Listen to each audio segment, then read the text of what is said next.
இந்த வேளையிலும் உங்கள் யாவரையும் இயேசு கிறிஸ்துவின் மேலான நாமத்தினாலே வாழ்த்தி உங்களை வரவேற்கிறேன். முக்கியமான பரிசுத்த ஆராதனை வேளையிலே நாம் பங்கு கொள்ள இருக்கிறோம். என்ன ஒரு முக்கியமான பரிசுத்த ஆராதனை என்று நாம் பார்த்தோமானால், திரு விருந்து ஆராதனை. திரு என்பதே ஒரு உயர்வான வார்த்தை. எல்லாருடைய பெயருக்கு முன்பாக திரு என்று சொல்லப்படுவதை நாம் பார்த்தோம். ஏன் அந்த திரு என்று சொல்லப்படும் சொன்னால், உயர்வான ஒரு மேன்மைக்குரியவர். இந்த நல்ல காரியங்களை செய்வதற்காக மனிதனுடைய பாகுபாடுகள் ஒழியப்படுவதற்காக மனிதன் மீது ஒரு சரியான அன்பு செலுத்துவதற்காக தேவன் தம்முடைய சீடர்களோடு இந்த திருவிருந்து ஆராதனையை ஆண்டவராகிய இரட்சகர் ஏற்படுத்தினார் என்று நாம் பார்த்தோம். இந்த நேரமானது மிக மிக முக்கியமான ஒரு நேரம். நாம் ஒவ்வொருவரும் நம்முடைய உள்ளங்களை சோதித்தறியக்கூடிய ஒரு நேரம், சோதித்து அறிவதற்கான ஒரு நேரம். என்னத்தை சோதிக்க வேண்டும்? உலக தேவையை சோதிக்கிறோமா? நம்முடைய குடும்ப தேவையை சோதிக்கிறோமா? நம்முடைய எதிர்காலத்தை குறித்து நாம் சோதிக்கிறோமா என்று இல்லாதபடி, நாம் தேவனுக்கு பிரியமான, தேவனுக்கு சித்தமான, அவர் சித்தத்தின்படி என் வாழ்க்கை இருக்கிறதா என்பதை சோதித்தறியக்கூடிய ஒரு நேரம் என்பதை நாம் இந்த வேளையிலே உணர்ந்து பார்க்க வேண்டும். எத்தனை மாதங்கள் என் வாழ்க்கையிலே தேவனுக்கு பிரியமான நடந்திருக்கிறேன். இந்த திருவிருந்தானது ஒரு சடகாச்சாரமான காரியம் அல்ல. நான் மாதம் மாதம் என்ன செய்துவிட்டேன்? திருவிருந்திலே பங்கெடுத்து விட்டேன். நான் மாதம் மாதம் நான் என்ன செய்கிறேன்? அந்த காரியத்திலே முதன்மையாக இருந்து பங்கெடுக்கிறேன் என்று இல்லாதபடி, எத்தனை முறை நான் அந்த திருவிருந்திலே பங்கெடுத்திருக்கிறேன்? எந்தெந்த நன்மைகளை நான் பெறுவதற்காக பங்கெடுக்கிறேன் என்று இல்லாதபடி, ஆண்டவர் ஒரு சட்ட திட்டங்களை வகுத்து வைத்திருக்கிறார். நம்முடைய திருச்சபையினுடைய கோட்பாடு நிமித்தம் ஒரு காலாண்டுக்கு ஒரு முறை, ஒரு காலாண்டு என்று சொன்னால் 3 மாதங்களுக்கு ஒரு முறை, 4 காலாண்டிலே 4 முறை அவசியமாக இதில் பங்கெடுக்க வேண்டும். நான் கடந்த முறை பங்கெடுத்து விட்டேன், அதனால இந்த முறை நான் பங்கெடுப்பது எனக்கு சித்தம் இல்லை, எனக்கு வாய்ப்பு இல்லை, அல்லது என்னுடைய சூழ்நிலை இல்லை என்று இதை என்ன செய்யக்கூடாது, யாருமே நிராகரிக்க கூடாது என்பதற்காக அறிவிப்பு கொடுத்து, எல்லாரும் வரக்கூடிய சூழ்நிலை அறிந்து 2 வாரத்துக்கு முன்பாகவே சபைக்கு என்ன செய்ய வேண்டும்? தெரியப்படுத்த வேண்டும், முன்னறிவிக்க வேண்டும். அப்படிப்பட்ட ஒரு நிலைமையோடு ஏறெடுக்கப்படுகிற இந்த பரிசுத்த ஆராதனை, இதை ஏன் நாம் கை கொள்ள வேண்டும், ஏன் இந்த பரிசுத்த ஆராதனை பங்கு பெற வேண்டும் என்பதை குறித்து வேத வசனம் நமக்கு ஆழமாய் சொல்லுகிறது. 1 கொரிந்தியர் புத்தகம் 11ஆம் அதிகாரம் 26வது வசனம். 1 கொரிந்தியர் 11:26.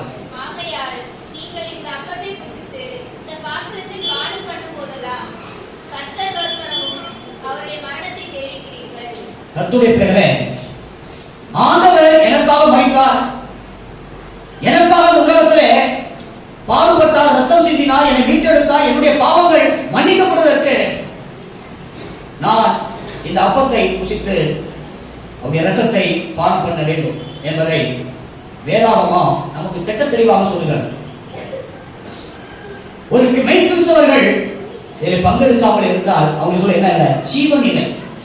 ஜீவன்கிறது இன்னைக்கு என்ன ஜீவன் என்று நாம் அறிந்து கொள்ள வேண்டுமானால், ஒரு உயிருள்ள வாழ்க்கை, எல்லாத்துக்கும் ஜீவன் இருக்கிறது.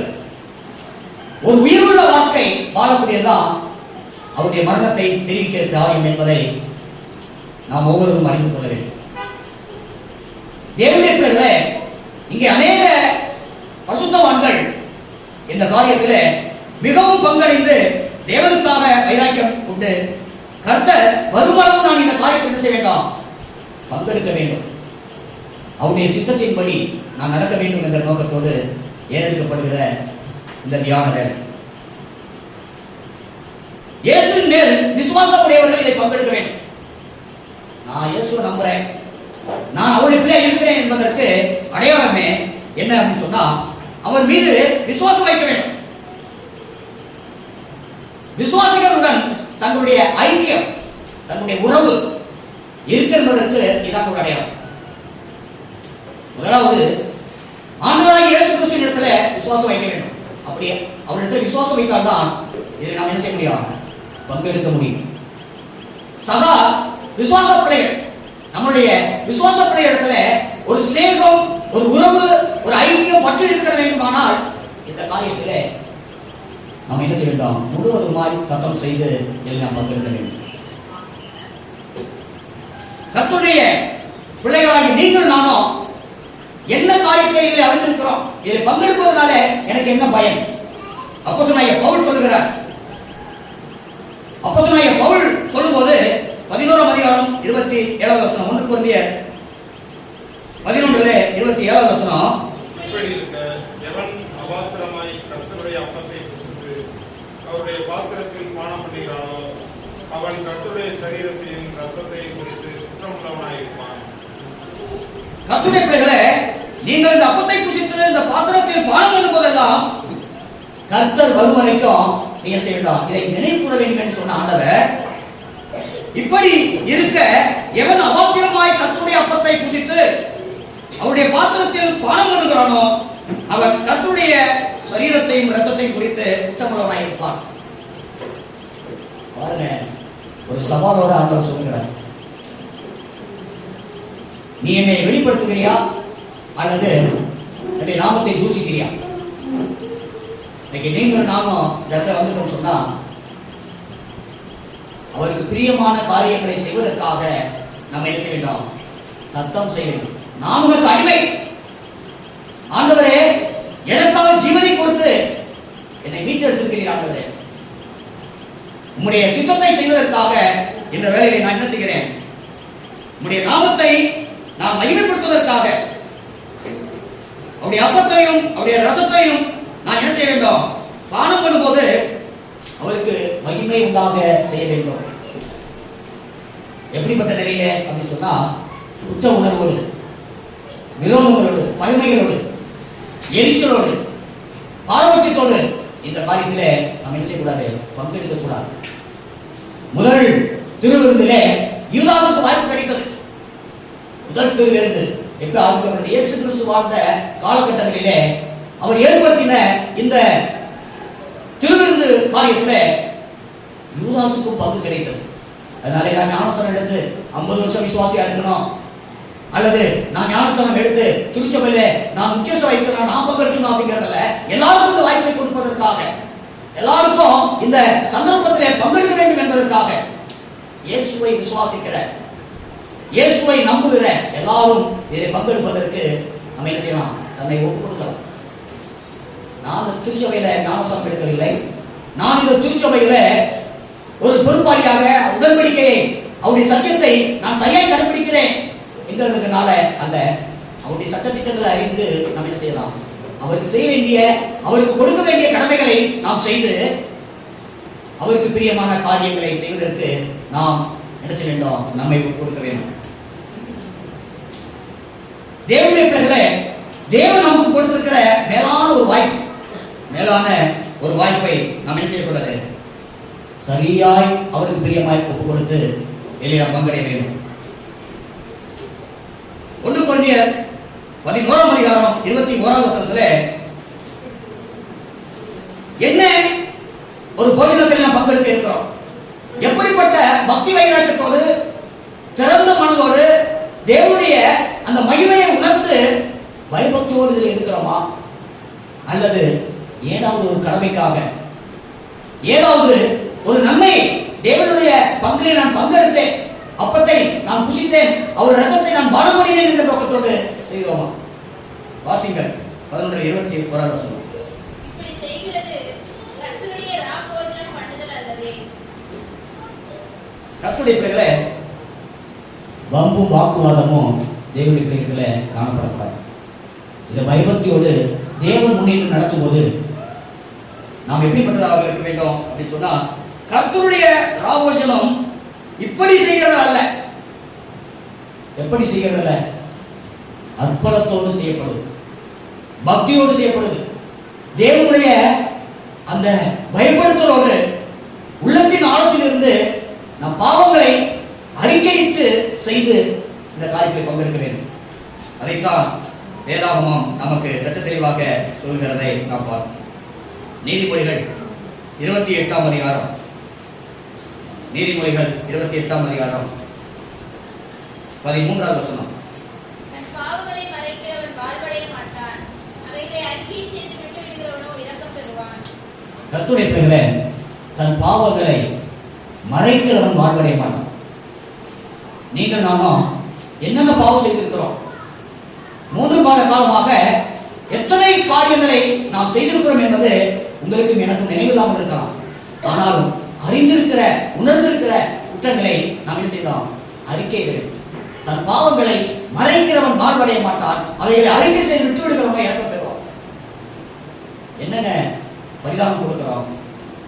என்ன நம்முடைய வாழ்க்கையில அந்த நீதியை நடப்பிப்பதற்கு என்ன ஒரு தியாகத்தை நாம் செய்திருக்கிறோம்? ஒன்றுமே இல்லை. தேவனுக்கு முன்பாக நம்மை சோதித்தறிந்து ஆண்டவரை இப்படிப்பட்ட பாவங்கள், அக்கிரமமான காரியங்கள், மீறுதலான காரியங்கள், தேவனை அறிகிற அறிவிலே வாழ்ந்து கொண்டிருக்க நான் செய்துவிட்டேன் என்று சொல்லி உமக்கு விரோதமான பாவம் செய்யாதபடி என்னை ஒருநிலைப்படுத்தும். பாவங்களை நம்ம என்ன செய்யணும்? நமக்குள்ளாக, மனுஷன் அல்ல, தேவனிடத்துல நமக்குள்ளாக சொல்லி இந்த காரியத்திலே நாம் என்ன செய்ய வேண்டும்? பங்கெடுக்க வேண்டும். அதைத்தான் மனுஷனுக்கு முன்பாக நாம் சரியான ஒரு விருதை நாம் பங்கெடுக்க வேண்டும். மத்தேயு சுவிசேஷம் 16ஆம் அதிகாரம் 24வது வசனம். அப்பொழுது இயேசு தம்முடைய சீஷர்களை நோக்கி, ஒருவன் என்னை பின்பற்றி வர விரும்பினால் அவன் தன்னைத்தான் வெறுத்து தன் சிலுவையை எடுத்துக்கொண்டு என்னை பின்பற்ற கடவன். தேவன் சொல்லுகிறார், நீங்கள் என்ன செய்து கொண்டிருக்கிறீர்கள், என்ன செய்ய வேண்டும் என்கிற காரியத்தை குறித்து ஆண்டவர் சொல்லும்போது இயேசு தம்முடைய சீடர்களை நோக்கி, ஒருவன் என்னை பின்பற்ற விரும்பினால் தன்னைத்தானே வெறுக்க வேண்டும். என்னுடைய உத்தியோகம், என்னுடைய அந்தஸ்து, என்னுடைய செல்வாக்கு, எனக்கு உண்டான சொத்து சுகம் புகழ் பேர் புகழ் எல்லாத்தையும் என்ன செய்யலாம்? அர்ப்பணம் பண்ண வேண்டும். தன்னைத்தானே வெறுக்கும். நான் ஒரு அடிமையான பாத்திரம் ஆண்டவரே, உம்முடைய வேலை செய்வதற்காக என்னையே ஒப்புக் கொடுக்கிறேன். உம்முடைய பிள்ளையாய் என்னை ஏற்றுக்கொள்ளும் ஆண்டவரே. தன்னைத்தானே வெறுத்து தள்ள வேண்டும். உலக மாயை இருக்க வேண்டும், உலக இச்சைகள் இருக்க வேண்டும், உலக செயல்பாடுகள் இருக்க வேண்டும். ஆனால் அப்படிப்பட்ட ஆண்டு சொல்றாரு, காண்கிற சகோதரனிடத்திலே அன்பு கூறு, காண்கிற சகோதரனிடத்திலே அன்பு கூறு. நீங்கள் நானும் அன்பு கூறி என்னை நான் என்ன செய்ய வேண்டாம்? என்னை காட்டிலும் மற்றவர்களை நான் மேன்மை உள்ளவர்களாக, மற்றவர்களுக்கு முக்கியத்துவம் கொடுக்கிறவர்களாக நம்மை அர்ப்பணம் பண்ண வேண்டும். யோவான் சுவிசேஷம் 6ஆம் அதிகாரத்தில் மனுஷகுமாரன் உடைய மாமிசம், அவருடைய ரத்தம் பானம் பண்ண நான் இருக்கிற நான் அதை அவருக்கு பிரியமானபடி செய்யாவிட்டால் என்னிடத்தில் ஜீவன் இல்லை. ஆண்டவர் சொன்னபடி நான் இதில் பங்கெடுத்தாலும் நான் செய்கிற காரியம் அவர் சித்தத்தின்படி செய்யாவிட்டால் உங்களுக்குள்ளாக ஜீவன் இல்லை. வேதம் சொல்லுகிறது. வாசிங்கள் 6ஆம் அதிகாரம் யோவான் 6:53. அதற்கு இயேசு அவர்களை நோக்கி, நீங்கள் மனுஷகுமாரனுடைய மாம்சத்தை ருசியாமலும் அவருடைய இரத்தத்தை பானம் பண்ணாமலும் இருந்தால் உங்களுக்குள்ளே ஜீவன் இல்லை என்று மெய்யாவே மெய்யாவே உங்களுக்கு சொல்கிறேன். இதை செய்யறவங்களுக்கு தாங்க அந்த ஆசீர்வாதம் உண்டு. எப்படிப்பட்ட ஒரு ஆசீர்வாதத்தை ஆண்டவர் கொடுக்கிறார் சொன்னா, நீங்கள் பானம் பண்ண வேண்டும். நீங்கள் மனுஷனுடைய மாமிசத்தை புசித்து, மனுஷகுமாரனுடைய மாமிசத்தை புசித்து அவருடைய இரத்தத்தை பானம் பண்ணாமல் இருந்தால் உங்களுக்குள்ளாக ஜீவன் இல்லை. ஆண்டவருடைய சரீரமாகிய அப்பத்தையும் அவருடைய இரத்தமாகிய ரசத்தையும் நாம் உட்கொள்ளாமல் இருந்தோம்னா நமக்கு என்ன இல்லை? ஜீவன் இல்லை. அப்ப ஜீவன் இல்லாமல் நம்ம அழைத்து வரோம், ஆண்டவர் நினைக்கிறோம், வேதத்தை வாசிக்கிறோம், தியானிக்கிறோம் அப்படின்னு சொன்னா இந்த பரிசுத்தத்திலே நாம் பங்கெடுப்பது நம்முடைய பழைய சுவாபங்கள், நம்முடைய நடவடிக்கைகள் எல்லாவற்றையும் என்ன செய்கிறார்? ஆண்டவர் முற்றிலும் மாற்றி போடுகிறார். முற்றிலுமாக பரிசுத்தப்படுத்தி இதில் என்ன செய்யப்படுகிறார்? புது ஜீவனை நமக்கு கொடுக்கிறார். நான் திருவிருந்த இடத்தாதான் எனக்கு ஒரு புது பலன் கிடைச்சது மாதிரி சொல்லுவாங்க அனைவரும். திருவிருந்திலே ஒரு புத்துணர்ச்சி, ஒரு மாற்றம், ஒரு புதிய ஒரு வாழ்வு ஆண்டவர் நமக்கு கொடுக்க இருக்கிறார். தேவஜனமாகிய நீங்கள் நாம் வெள்ளநடை வேண்டுமானால் ஆண்டவர் கொடுத்திருக்கிற சந்தர்ப்பத்தை நாம் விட்டு விலகாதபடி எந்த வேலையா இருந்தாலும், எந்த சூழ்நிலையா இருந்தாலும் என்ன செய்ய வேண்டாம்? பங்கெடுக்க வேண்டும். யோவான் 4 அதிகாரம் 54 வசனம், மாம்சத்தை புசித்து என் இரத்தத்தை பானம் பண்ணுகிறவனுக்கு நித்திய ஜீவன் உண்டு. நான் அவனை கடைசி நாளில் எழுப்புவேன்.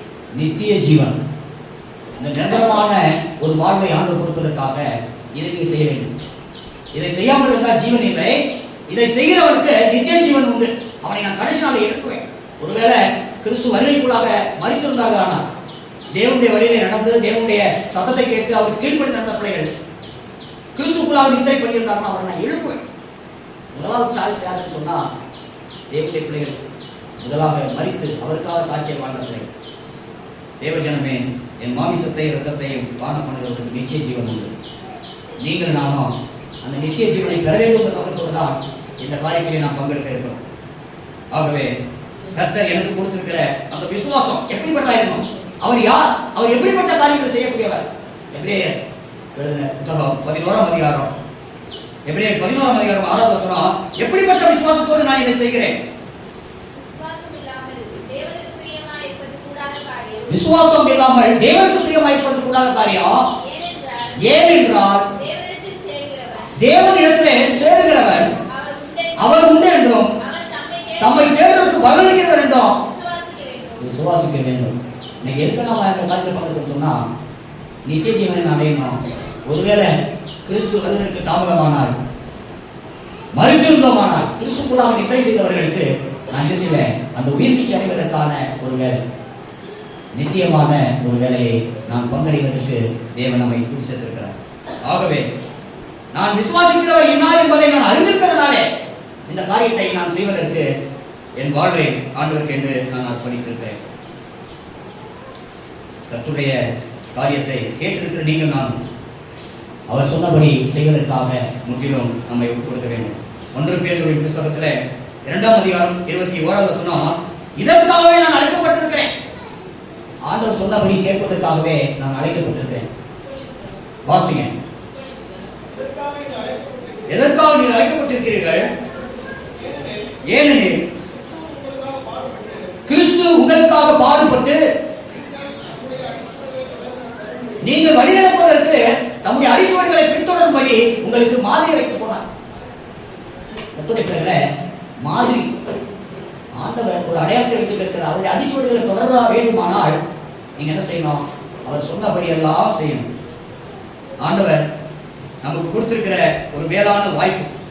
இதை நான் செய்வேன், ஒருவேளை செய்வேன், ஒருவேளை செய்ய மாட்டேன், அல்லது நான் எனக்கு பிரியமானதை மட்டும் செய்வேன், பிரியமில்லாத செய்ய மாட்டேன் என்று இல்லாதபடி ஆண்டவர் என்னென்ன சொல்லியிருக்கிறாரோ அனைத்தையும் செய்வதுதான் தேவனுக்கு பிரியமான காரியம். இதற்காகவே நீங்கள் அழைக்கப்பட்டு இருக்கிறீர்கள். ஏனெனில் கிறிஸ்துவும் உங்களுக்காக பாடுபட்டு நீங்கள் தம்முடைய அடிச்சுவடுகளை தொடர்ந்து வரும்படி உங்களுக்கு மாதிரி பின் வைத்து போகிறேன். ஒரு நாள் இல்லை, ஒரு வேலை இல்லை, ஒரு காலம் அல்ல, தொன்று ஆண்டவர் வரும் வரைக்கும் நினைப்புற காரியம் இருக்கு. அந்த அடிச்சுவடுகளிலே கால் பிசகாதபடி, நடை மாற்றாதபடி, சந்தர்ப்பத்தை உலகத்துக்கு கொடுக்காதபடி ஆண்டவருக்கு கொடுத்து இந்த காரியத்திலே நாம் பங்கெடுக்க இருக்கிறோம். கர்த்தருடைய ஜனங்களாகி நீங்கள் நாம் தகப்பனே இந்த பரிசுத்தமான ஆராதனை காரியத்திலே பங்கெடுப்பதற்கு எனக்கு இந்த தரத்தை கொடுத்துக்கிறேன் என்று சொல்லி ஆண்டவருக்கு நாம் என்ன செய்யணும்? நன்றி சொல்கிறவர்களாய் இருக்க வேண்டும். தன்னுடைய தேவைக்காக மட்டுமல்ல, உலக மக்களுக்கு வழிகாட்டின ஆண்டவர், உலக முழுவதிலும் மீட்டெடுப்பதற்காக ஜீவனை கொடுக்கிற ஆண்டவர். அவர் சொல்லுகிற காரியத்தை நாம் பார்த்தோமானால் நாகும் 1ஆம் அதிகாரம் 7வது வசனம், 1081வது பக்கம், நாகும் 1ஆம் அதிகாரம். கர்த்தர் நல்லவர், இக்கட்டு நாளிலே அரணான கோட்டை, தம்மை நம்புகிறவர்களை அறிந்திருக்கிறார். கர்த்தருடைய பிள்ளைகளே, அவர் நல்லவராய் இருந்து இக்கட்டு காலத்தில் என்ன செய்கிறார்? அவர் நமக்கு அனுகூலம் பண்ணுகிறவராக இருக்கிறார். கர்த்தர் நல்லவர். இக்கட்டு நாளிலே அரணான கோட்டையும் தம்மை நம்புகிறவருக்கு அவர் என்ன செய்யறாரு? அறிந்திருக்கிறார். தம்மை நம்பின பிள்ளைகளை அவர் அறிந்திருக்கிறார். அப்படிப்பட்ட அந்த நம்பி இருக்கிற பிள்ளைகளுக்கு என்ன வந்தாலும் என்ன நேர்ந்தாலும் நாம் பயப்பட தேவையில்லை. 1844 ஆண்டு இஸ்லாமிய நகரமான புகாராவில் உள்ள ஒரு இடத்துல ஒரு சிறைச்சாலை அருகாமையிலே தேவ மனிதன் ஜோசப் ஓட் என்கிறவர் என்ன செய்தார்? வேதத்தை தியானித்துக் கொண்டிருந்தார். ஜோசப் வெல்ஃப் என்கிறவர் வேதத்தை ஆராய்ந்து கொண்டிருந்தார். ஒரு சிறைச்சாலை அருகாமையில், புகாராவில் உள்ள ஒரு சிறைச்சாலை அருகாமையில் அந்த வாசித்துக் கொண்டிருக்கும் போது சிறைச்சாலை தன் வேதாகமத்தை வாசித்துக் கொண்டிருந்ததை பார்த்த ஒரு மனிதன், அப்பொழுது சிறைச்சாலை கதவுகள் திறக்கப்பட்டது. ஜோசப் நன்றாக ஒரு வயது சென்ற இஸ்லாமிய போதகர் உள்ளிருந்து வந்தார். ஒரு இஸ்லாமிய போதகர் என்ன செய்கிறார்? சிறைச்சாலை கதவு திறக்கப்பட்ட உடனே அந்த இடத்துல என்ன செய்கிறார்? அவர் வந்த மாதத்தில் அவருடைய நண்பராக இருக்கிறார். இஸ்லாமிய போதகர் நண்பராக இருக்கிறார். அந்த நண்பராக இருக்கிற அந்த மனிதன் பார்த்த மாத்திரத்தில் இவருக்கு மிகுந்த சந்தோஷம், மிகுந்த மனமகிழ்ச்சி. அந்த இஸ்லாமிய போதகர் சொல்லுகிறார், இந்த ஜோசப் போல்ஸ்ட என்ன சொல்றாருன்னா, அப்துல் சமத் கான் உன்னை கொல்ல தீர்மானித்து விட்டார். அப்துல் சமத் கான் உன்னை கொல்ல தீர்மானித்து விட்டார். நீ தப்பிக்கொள்ள ஒரே வழி உள்ளது, அதை நீ செய்யும் சொல்றார். என்ன தப்பிக்கொள்ள என்ன செய்வது என்று அந்த இஸ்லாமிய சகோதரர் சொல்றதை கேட்ட மாத்திரத்தில் இஸ்மாயில் அவன் சொன்ன ஒரே காரியம், ஜோசப் சொல்றாரு, என்னால் ஒரு இஸ்லாமியனாக மாற முடியாது. ஏன் அப்படி சொல்றாரு ஜோசப்? நான் சாகக்கூடிய காரியத்தை தப்பித்துக் கொள்வதற்காக நான் உனக்கு சொல்கிறேன். இந்த இஸ்லாமிய நண்பர் சொல்றாரு, நீ சாகாதபடி படித்துக் கொள்வதற்காக நான் இதை சொல்லுகிறேன். என்ன செய்? தப்பித்துக் கொண்டு நீ இங்கிலாந்து தேசத்துக்கு சென்று உன்னுடைய கடவுளை தொழுகை செய்து நீ நல்ல வாழ்க்கை வாழ் என்று சொன்ன மாத்திரத்தில் பிரச்சனைகளில் இருந்து தப்பித்துக் கொள்வதற்கு இஸ்லாமிய காரியங்களிலே நீ பங்கெடு. முகமது கடவுளின் தீர்க்கதரிசி என்பதை நீ விசுவாசித்து உன் வாழ்க்கை என்ன செய்? ஒப்புக்கொடு சொன்ன மாத்திரத்தில் அவர் என்ன சொல்கிறார் சொன்னால், நான் இஸ்லாமியனாக மாற முடியாது என்று அவர் சொல்வதை நாம் பார்க்கிறோம். அந்த வேளையிலே என் இரட்சகர் என்னால் புறக்கணிக்க என்னால் முடியாது. என் இரட்சகரை நான் புறக்கணிக்கிறேனா இந்த உலகத்திலே நான் ஏற்றுக்கொண்ட சத்தியம் பொய்யாயிருக்கும். இந்த ஜோசப் வேர்ட்ஸ் யாருன்னு சொன்னா ஒரு யூதன். அவர் ஒரு யூத மனிதர், யூதனாய் பிறந்தவர். உன்னை கண்டிப்பாக அவர் என்ன செய்கிறார்? ஏற்றுக்கொள்ளாவிட்டால் கொண்டு விடுவார் என்பதை அவரை கட்டி அரவணைத்து அவருடைய அன்பை தெரிவித்து இனிமேல் நான் உன்னை பார்க்க முடியாது என்று சொல்லி என்ன செய்கிறாரு? அந்த இஸ்லாமிய போதகர் அவர் கடந்து போகிறார்.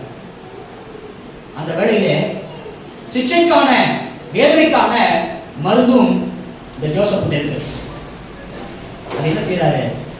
எனக்கு நிச்சயம் மரணம் வந்தாலும், மரணம் உண்டு, மரணம் வந்தாலும் நான் என்ன செய்ய மாட்டேன், என் தேவனை மறக்க மாட்டேன் என்று சொல்லி அந்த வழி நிவாரணத்தை தூக்கி எறிந்துவிட்டு, ஆண்டவரே நான் உமக்காக மறிக்க ஆயத்தமாயிருக்கிறேன், என் குடும்பத்தை நீ பாதுகாத்துக் கொள்ளும், அந்த மன வாஞ்சை எடுத்துட்டார் என்று சொல்லி தேவனை நோக்கி முழங்கால் படித்து தெரிவித்தார்களாம்.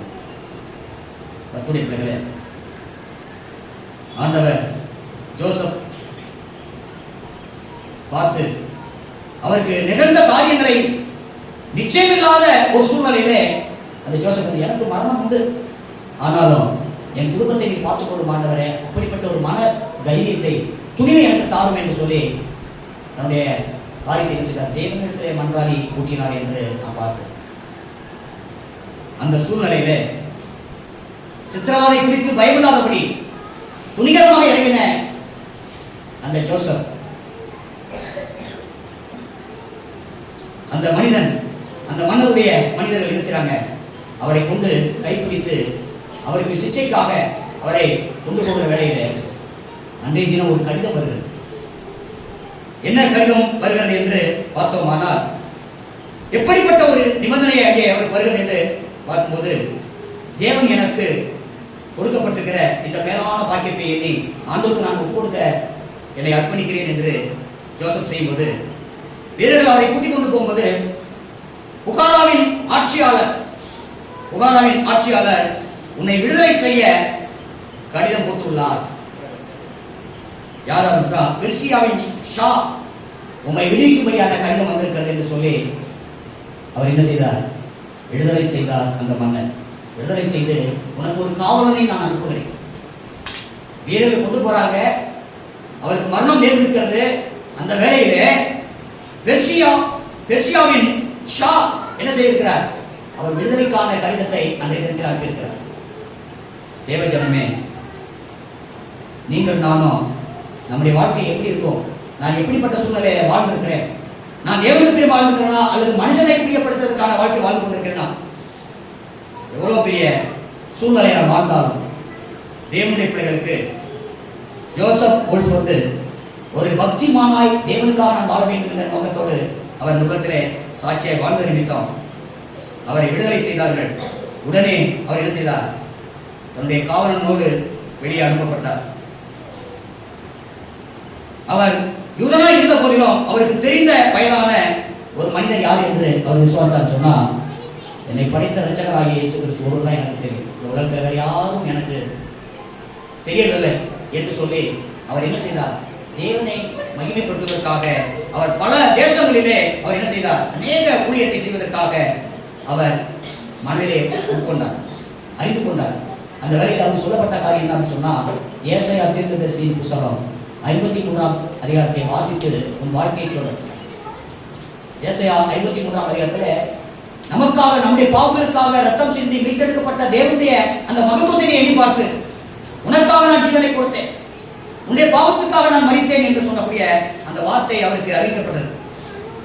இயேசு உண்மையான மேசியா என்பதை அவர் அறிந்து கொண்டதனால இந்த ஏசாயா 53ஆம் அதிகாரத்தை வாசித்து ஒரு வாழ்க்கையை நடத்து என்று ஒரு சத்தம் கேட்ட மாத்திரத்தில் அவர் என்ன செய்தார்? உலகம் முழுவதிலும்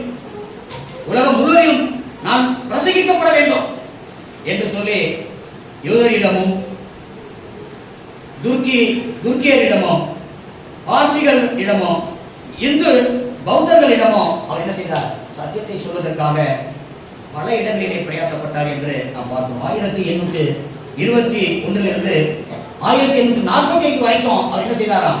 அவருடைய ஊழியத்தை வளமையாக செய்தார்.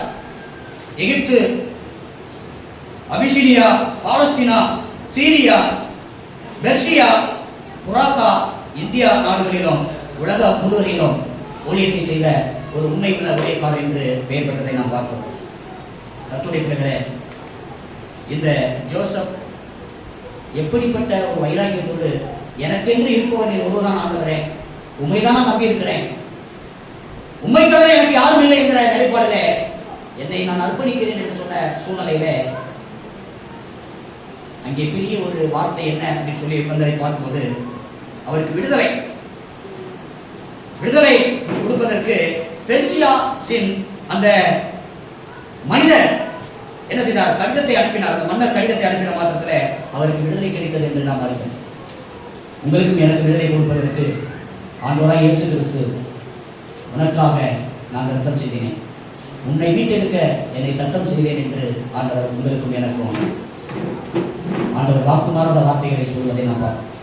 அப்படிப்பட்ட மேலான கடவுள் உங்களோடும் என்னோடும் கூட இருப்பதனாலே தன்னுடைய தேவைக்காக மாத்திரமல்ல, உலகத்திலே அவரை புகழை அறிவிப்பதற்காக இந்த ஜோசப்பை போல நீங்கள் நான் சாட்சி உடையலாயிருக்கிறேன். எனக்கு ஜீவனை போனாலும் சரி, என் உயிருக்கு என்ன கேடுகள் பாடுகள் வந்தாலும் சரி, நீர் ஒருவரே எனக்கு மேசியா, நீர் ஒருவரே என் தேவன், நீர் ஒருவரே என் ரட்சகர், இந்த உயிருக்கு சொந்தக்காரர். எவ்வளவு தொல்லான மக்களுடன் நான் வாழ்ந்து புகழ்பெற்றவராக இருக்கலாம், ஆனால் தேவனுக்காக வைராக்கியமுடைய பிள்ளைகளாய் ஜீவிப்பதற்காக உங்களை என்னை தேவன் தெரிந்து கொண்டிருக்கிறார். கர்த்தர் நல்லவர். இக்கட்டு நாளிலே அரணான கோட்டை தம்மை நம்புகிற பிள்ளைகளை அவர் அறிந்திருக்கிறார். அரணான கோட்டையை இருந்து பாதுகாக்க வல்லவராய் இருக்கிறார். இந்த மேலான கடவுள் உங்களோடு என்னோடு கூட இருக்கிறது மாத்திரமில்லாதபடி அவருடைய புகழை அவர் செய்த மேன்மைகளை, அவர் கொடுத்த அற்புதங்களை எல்லா தேசத்துக்கும் நாட்டுக்கும் சொல்வதற்கு தேவன் உங்களை இணையம் தேவன் தெரிந்து கொண்டிருக்கிறார். அதை சொல்வதற்கு ஜோசப் உலக நாடுகள் முழுவதும் சொன்னது போல நீங்கள் நாம் அறிவிப்போம். தேவன் நம்முடைய ஆசீர்வதிப்பாராக. இந்த வேளையிலும் நாம் செய்ய வேண்டிய காரியம் ஒரு தாழ்மையின் சடங்கு. நான் என் சகோதரத்தில் அன்பு செலுத்துகிறேன்.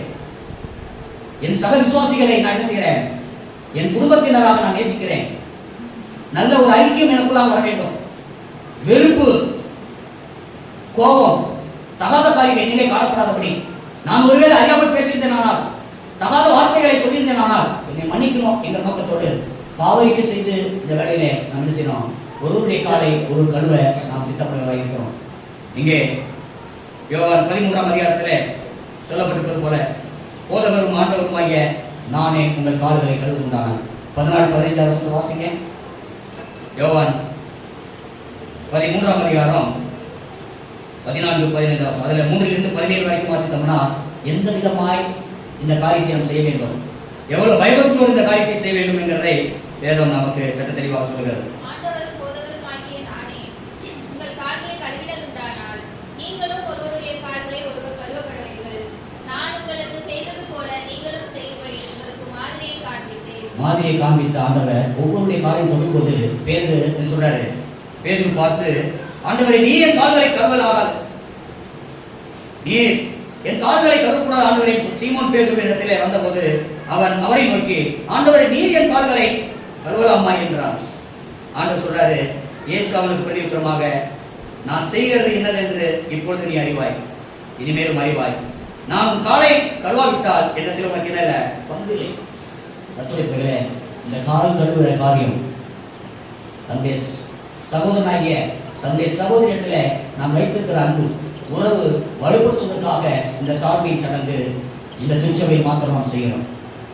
அது ராஜாவா இருக்கலாம், தேசத்தின் அதிபதியா இருக்கலாம், தேவனுடைய பார்வையிலே நாம் சகோதர சகோதரிகள். அப்படிப்பட்ட இந்த தாழ்மையின் சடங்கை செய்வதற்காக பெண்கள் பகுதியிலே இந்த புறமும் ஆண்கள் பகுதியிலே முன்புறமும் ஆயத்தப்படுத்தப்பட்டிருக்கிறது.